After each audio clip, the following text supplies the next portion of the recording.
Hello everyone, welcome back to the channel. आज हम देखेंगे फाइनेंस 101 मास्टरिंग मनी मैनेजमेंट की बेसिक्स। तो फाइनेंस होता क्या है? सिंपल भाषा में फाइनेंस मतलब पैसों का मैनेजमेंट।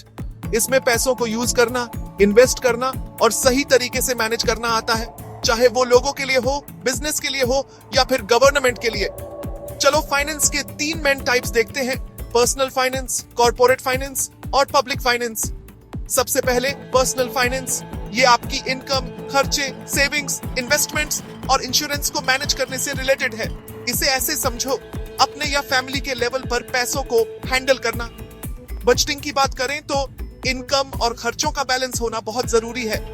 सेविंग और इन्वेस्टमेंट भी जरूरी है, चाहे वो फ्यूचर के लिए कुछ पैसे जमा करना हो या फिर शेयर्स, म्यूचुअल फंड्स या फिक्स्ड डिपॉजिट में पैसे लगाना हो।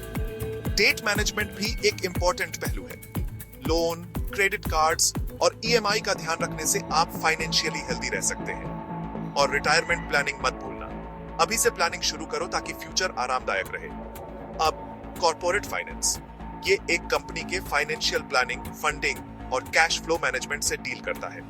कैपिटल बजटिंग मतलब लॉन्ग टर्म इन्वेस्टमेंट प्लान करना, जबकि फंडिंग के सोर्सेज से मतलब है कि कंपनी पैसे कैसे जुटाती है, जैसे शेयर्स इशू करके, बॉन्ड्स बेचकर या लोन लेकर।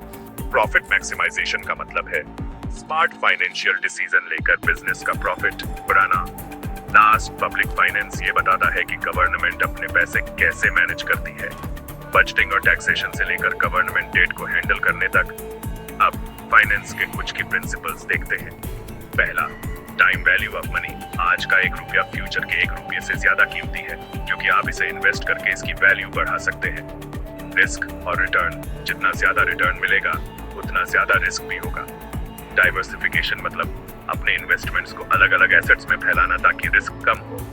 लिक्विडिटी बताती है कि कोई एसेट कितनी जल्दी कैश में कन्वर्ट हो सकता है, जैसे सेविंग्स अकाउंट बहुत लिक्विड होता है जबकि रियल एस्टेट कम।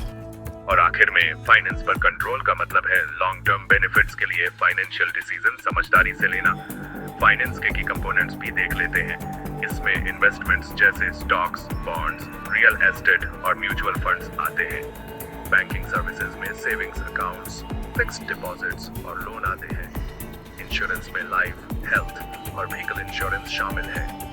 लोन और क्रेडिट में पर्सनल लोन, होम लोन और क्रेडिट कार्ड्स आते हैं। और आखिर में फाइनेंशियल मार्केट्स में स्टॉक मार्केट, कमोडिटी मार्केट और करेंसी मार्केट शामिल है। तो आप अपनी फाइनेंशियल हेल्थ कैसे इंप्रूव कर सकते हैं? इनकम और खर्चों का ट्रैक रखने के लिए बजट बनाना शुरू करो। कंपाउंड इंटरेस्ट का फायदा उठाने के लिए जल्दी इन्वेस्टमेंट शुरू करो। एक इमरजेंसी फंड बनाओ जिसमें 3-6 महीने की इनकम कवर हो। फालतू खर्चे कम करो और लोन और क्रेडिट कार्ड्स टाइम पर पे करके अपना क्रेडिट स्कोर इंप्रूव करो।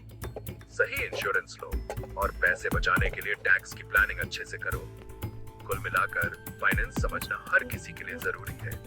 सही फाइनेंशियल प्लानिंग और डिसिप्लिन के साथ आप अपने इकोनॉमिक गोल्स अचीव कर सकते हैं, चाहे वो पर्सनल फाइनेंस हो, बिजनेस फाइनेंस हो या पब्लिक फाइनेंस। अच्छी प्लानिंग और मैनेजमेंट आपके पैसों को सही रास्ते पर ले जा सकती है। अगर आप फाइनेंस के बारे में और जानना चाहते हैं तो इन्वेस्टमेंट्स, स्टॉक मार्केट और बैंकिंग सिस्टम के बारे में पढ़ना शुरू करो। देखने के लिए शुक्रिया, और ज्यादा फाइनेंशियल टिप्स और इनसाइट्स के लिए लाइक, सब्सक्राइब और बेल आइकॉन दबाना मत भूलना। मिलते हैं अगली बार।